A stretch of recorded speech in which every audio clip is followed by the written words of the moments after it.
Welcome to our YouTube channel where we discuss everything about doing PR in the digital era. PRLab is one of the leading tech PR firms helping companies grow with the power of PR from all over the world. Today we're gonna talk about media relations, and I'm gonna give you some media relation tips to make sure that you get featured in the media in no time. First of all, a little bit about my background.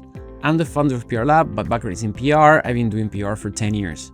We got thousands of pieces of coverage for our clients in all different sectors.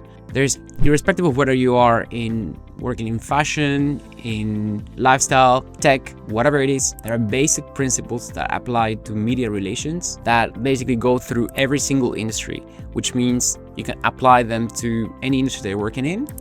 And of course, every sector or every format of media has some nuance, but the principles are always the same. Okay, so let's get started.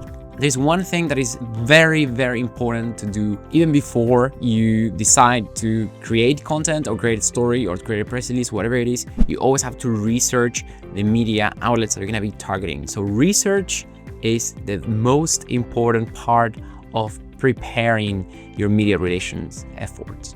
So the pre-pitching. Why? Because the media is constantly bombarded by PR professionals and by different companies that are trying to promote the services, promote the products, and get their stories featured in those outlets. There's a statistics that say that there's 6 PR professionals per journalist in the world, which means competition is fierce. Journalists get around 300 to 400 emails per day. So you can imagine that getting their attention is very difficult. So you have to make your story stand out, and you have to cater it towards the journalist, the media professional that you are targeting with your story. Okay? So first, make sure that your story is a fit for the outlet that you're going to be reaching out to. If your story is about a fashion brand opening a pop-up store, definitely should not share it with a journalist from a tech outlet. Same thing goes with proximity, whether the story is timely or not, etc. Another thing that you have to always do is to have an up-to-date media list. Newsrooms, as any other industry, there's a lot of movement, there's a lot of turnover. People move from place to place, right? So it might be that you have an old media list that is not gonna make the cut. So make sure that your contacts are up to date and working in the same positions and outlets that your previous database say. It's important to also respect journalists. So it's okay to follow up as long as you're doing it in a respectful manner and not spamming. We don't want to spam the media with our stories. If we spam the media, then you have a high risk of being blacklisted and never opened again, or even marked as spam, which means more outlets are not even gonna get your emails. So 1, max 2 follow-ups after sending a story to a journalist is okay, but don't do more than that. Silence sometimes is an answer. Be available. It's also important to always be available for the media, especially if we're sharing a press release.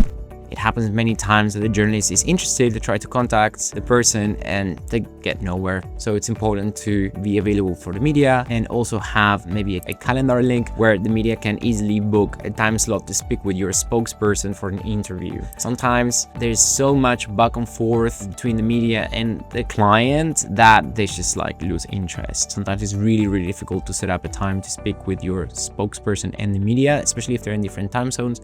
So it's always handy to have a calendar link, and the media can just easily book a time slot that is convenient for them. Now we get into the pitching part of the story, right? So all the things that I share with you are kind of like how to prepare your media relations efforts. Now let's say that you have a story that is ready to go out and you want to pitch it to the media, you want to pitch it to a journalist. It's really important to create pitches that are engaging.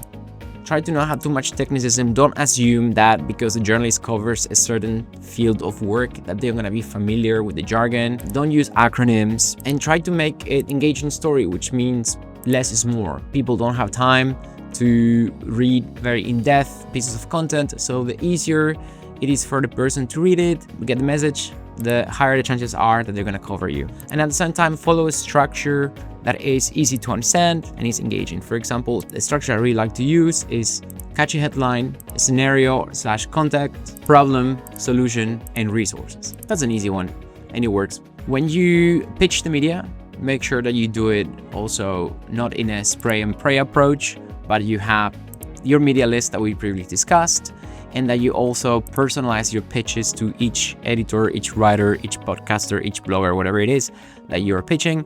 Make sure that the pitch is personalized. And personalized doesn't mean, hi, first name, I love your outlet name. No, people can tell that that's an automated email. So spend some time personalizing your email.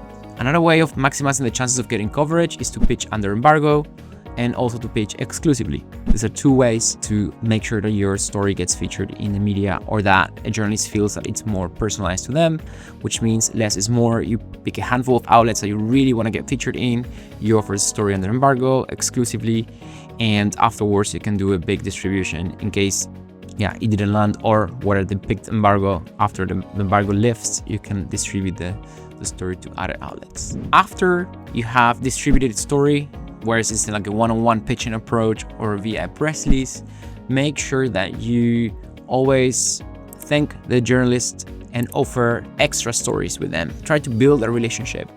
I typically say that the hard work starts after you get the coverage. A journalist cover you, great. You have to keep that relationship alive. Stay in touch, offer more follow-up stories, angles, give them data sets that they might be interested in, connect them with people in your network. That's how you start building a relationship that hopefully will last a long time and will develop into even better stories in the future. There's a lot I can say about media relations, but we don't have that much time. If you wanna learn more about this topic, you can follow us on YouTube, you can subscribe to a newsletter, you can read our blog where we post a lot of really relevant content about media relations. And as always, we post videos every single week and stay up to date with all of our stories and content. And I'll see you in the next video. Bye.